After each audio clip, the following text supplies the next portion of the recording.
ko na ng paraan itong ano, ating Insta360 na. Sana hindi malaglag. Kunti matapusan na natin.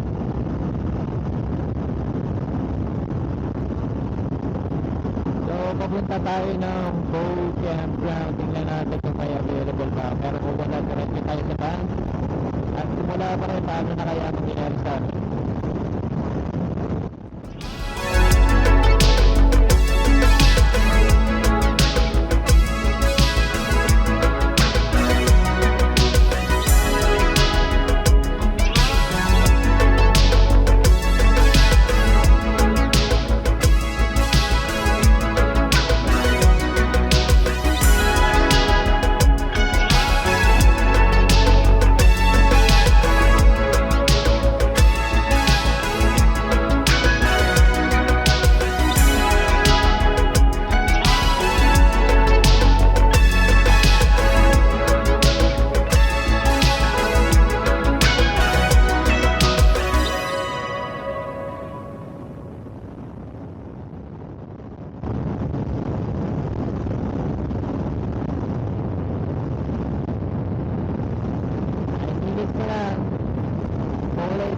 Campground na tayo.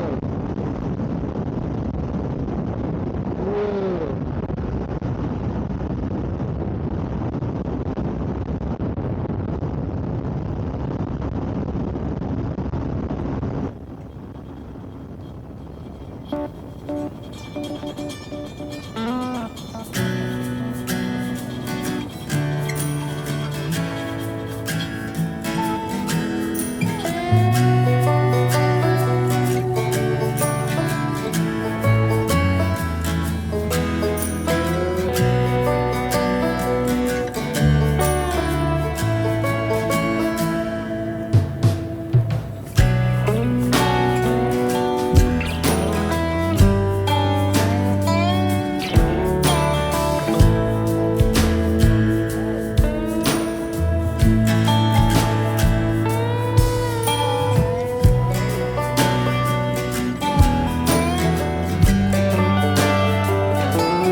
So guys, nandito tayo sa Bow River Campground. Sabi full daw. Tingnan natin yung tent niya kung full na ba o hindi.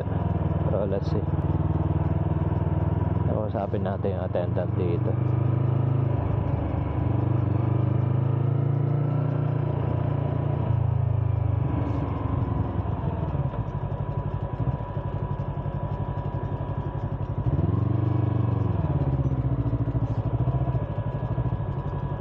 Tanungin natin kung may available pa sila.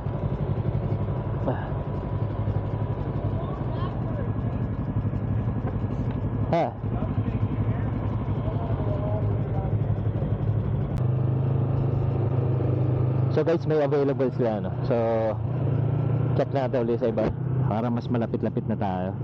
PPT or BAM.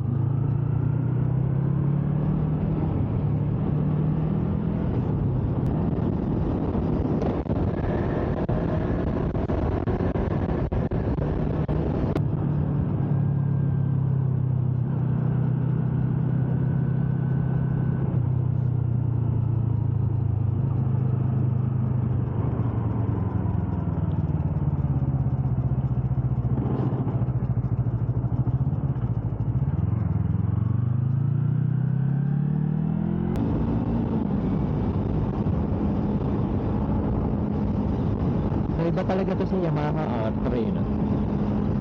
Parang hindi pa ako nililet down na yan. Nilet down na ako sa battery, pero siyempre normal lang yan. It's a battery problem.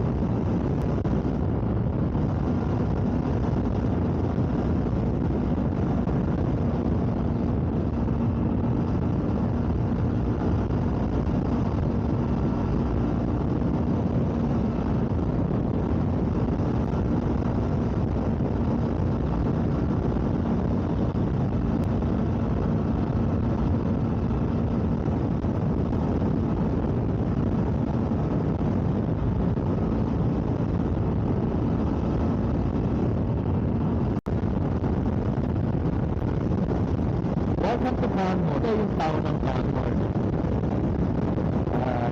Sa gilid na ng highway ito. Ganda ng hotel, oh.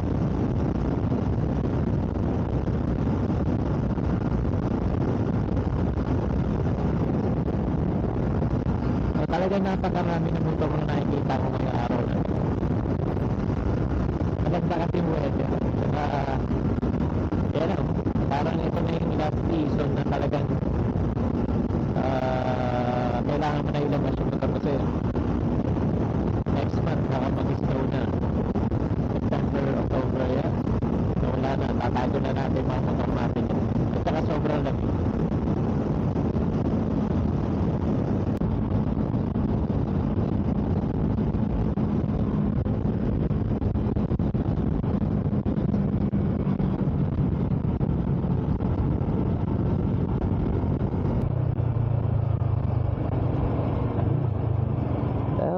Dito tayo, kaliwa. Canmore. So kaliwa tayo, guys. Wapiti.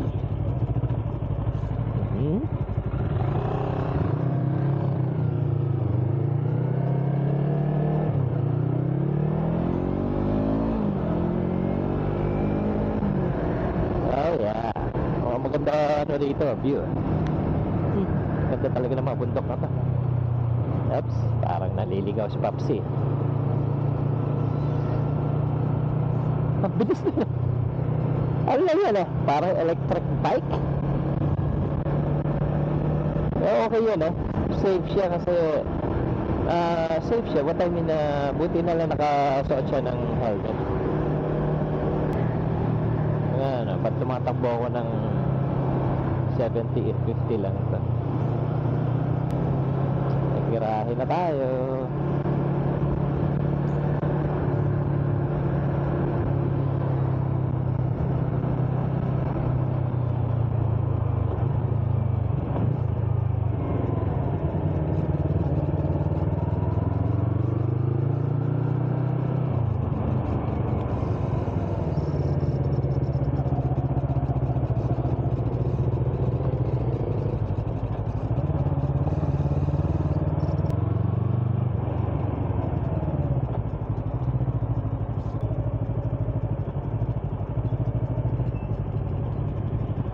Parang umuwi na. Open pa ba? Ha? Nag-close lang. 6 to 8. Yan lang, malapit pa yung McDonald's, 7-Eleven at saka So, Photos. 12 p.m. hanggang 12 p.m. pala. Hanggang 12 p.m. pala.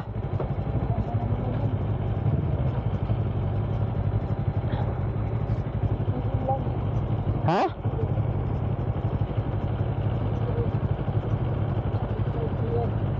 Full office hours. Hindi. Hindi, yan yun. 12. Sus. Dito banda ang walang kuryente. Diyan, may kuryente. Doon banda. Banda sana dito kasi mapapark natin yun. Sasakyan natin na ganyan. Saan?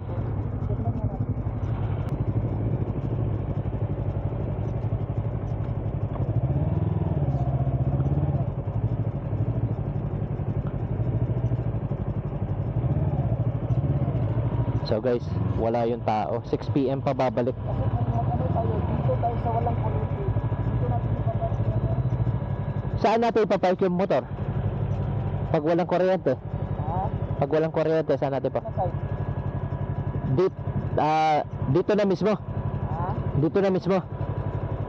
O mayroong parking doon sa kabila? Walang parking. Walang parking Ito sa labas. Ito sa labas. Oo, sa labas. Hey guys, so nandito tayo sa Canmore Wapiti Campground. So hanapin lang natin yung number 77 na campground dito. At sabi ni nanay, yung hindi flight attendant, yung attendant. So let's go and let's find that then. Where is he now? So hindi ko na nakita si Dale kung saan pumunta. Number 77 daw. Tara. Yung 78 oh. Guys, ito yung 78. Ibig sabihin, 77 siguro yung isa. Ito yung 77. Baka ito yung area. Eh, yan yung pang ano. Iba yan. Eh. Eh, di mas maganda dito na. Hindi ah, iba yan. Malapit. Dito na lang tayo. Oh, malapit sa ano. Baka 78 siguro. Hindi, 70. Ano to? Pares lang siguro eh. Hindi ah. Pwede din siguro dito. Sabihin natin na ano, na yung 77 may table, dalawa. Oo nga no. Oh. Hindi, dito tayo, ganyan. Hindi makita natin yung motor. Tama. Wala. Wala pa tayong katabi na ano. So guys, nasa mid ako ano. Yung katinalalamunan ko. At Kaya, ganda ng motor na yan eh. Oo. Guys, nasa mid lang ako. Oh, pero okay lang. So dito na tayo magka-campground na. Kasi gabi na naman at baka mamaya wala na naman tayo makita campground. Bumalik na naman tayo ng Calgary. So let's go and check. Ito yung attendant office. We don't have overflow parking.